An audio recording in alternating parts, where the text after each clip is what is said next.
Hello, welcome to the Permaculture Shoestring Home and Garden. I'm Cindy, if you've not heard me mention my name before, because I tend not to do that. Welcome again, and I hope you're going to enjoy this. I'm going to follow up from September's food storage video for the Self-Reliance Week and update you on what I've been doing, as I promised I would, concerning the crates and the apples and some of the tubs that I had for free from some friends. So here you go. I thought I would just share with you how I go about putting my grains and some dried food stuff into these containers, the ones I showed you in the last video about the food storage. I know it's pretty, like teaching grandma to suck eggs kind of thing, but it is something that everybody probably does differently. But I found to put extra stuff into containers, sometimes it just isn't enough. There just isn't enough space. I thought, I'd show you what I do is, once I filled a tub and it can't go any higher, I bang it.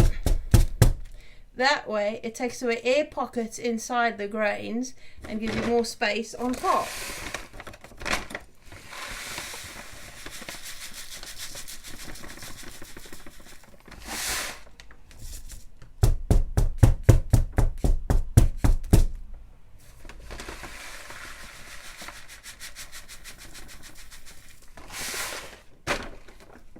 That's as much as I want to fill that one, almost right to the top.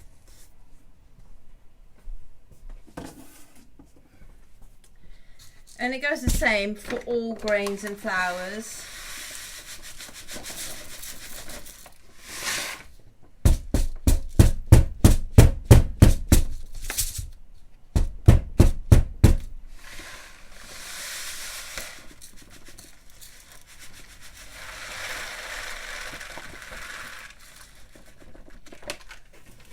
There you go, as tight as I get that one. And that's not bad, because it's more, once you've opened your bags of rices and grains and flours and things, they're open to the air and moisture, which is not a friend to storage. So now I've got those full, they go on the shelf, and that'll be the same for whether it's the grains, the flours, the lentils, the beans, everything, like any dry food storage. I do the same thing too.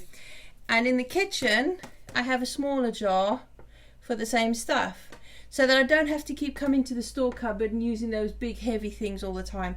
And instead I have these small ones. As I use them up, I come and fill it up again. So in the kitchen I've only need space for the small stuff. Now there are things that I'm not going to do that with, put them in tubs. Things like this. Now, even though in this home we're trying to go whole food plant-based, which will not be processed powdered milks, however, this is a survival thing, and because I have other family members who do drink milk still.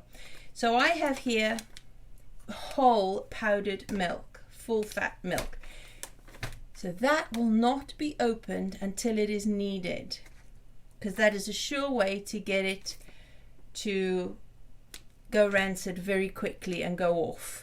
So it's not going to be opened until I use it, and I will use it before the use by date, because it is dairy and contains all the fat, and I will use it and do something with that before. So I have to go every year, I have to double check the use by dates on stuff and rotate what I've got, so that I know when things are going to go out. So the beans and the grains and things like that, they will last a very long time, so I don't have to do that so much, because we go through it quite quickly. But things like this I will have to check, and I will go through those. But other than that, I've been getting away with the tubs for years and had no problems. If I was looking to store milk powder long term, then I would put them in the mason jars and the ball jars with the screw tops, and I would vacuum seal them. Although for powdered milks, that would cake it. It would make it into a solid cake. So maybe not that good, but yeah, that would, if you wanted to store it long term, vacuum sealing would probably be better in sterile jars in a dark, cold and airy place, because you don't want it to be sunny, that's why I've got curtains on there. This keeps the sun out, the light, and in the tubs it keeps air and moisture out. And all those three things are the enemies of all food storage. So I just thought I'd share that with you. As I said in the last food storage video, I would show you what I did with those little mini crates, the tote crates that I got. And this is what I've done with the fresh apples and pears. I wrapped them all up in paper towel because I couldn't find the tissue paper anywhere. Seem to have lost it. And in time I am going to change that over for fabric, because I'm going to find some natural fabric that I could make squares with to do that, so that I'm not using up paper, because the paper is cheap on the wallet but maybe not so much on the planet. So the paper towels will eventually be swapped out for cloth, and I use cloth to drape over this crate just to tidy it up and to give it more of a cushioning. Or you could turn them into something different and tidy them up a bit. That's what they were before. And two of them, I had some craft spray paint, white, in the back bathroom, and I decided to spray paint them so that they're less obvious and harsh on the eyes on the shelving. And instead of putting the fabric right the way around it, I've left it open, but I have cushioned the bottom and the side on the inside with the fabric so that it's a bit more cushioned, and stacked the fruit inside. So it's a little bit better on the eye.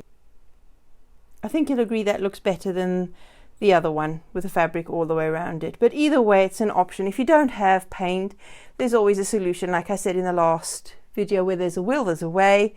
And if you think about it, solutions will present themselves and opportunities too. So I've moved all the wheat, the whole grain wheat berries, aside and made space for that. Now, unfortunately, I can't get two of those crates in there. They don't fit. Stacked on top of each other, those crates do not fit. So I'll just have to make do with the one. The other one I will use for packet stuff that I cannot get into tubs or don't want to, for the sake of making sure they don't open up and let air in, because they won't store for long. So in the interest of keeping packets tidy, I will use the other crate. I'll find space for that, and I will put that in there with all the packets that I can't or don't want to open just yet, or put into jars, so that they last longer. So that'll just help keep things tidy and more easily stackable and organized. I have a few more packets up there, but they're not going to be opened yet because I have some open jars in the other room, in the kitchen. There you go. And in the meantime, these crates will go into the car as part of my journey to zero waste, so I can use less bags. I have plenty of bags for life, the big woven fabric ones, which I will also use, but we haven't used carrier bags for years, except when people bring them to our house with stuff in for us and then leave us with the bags.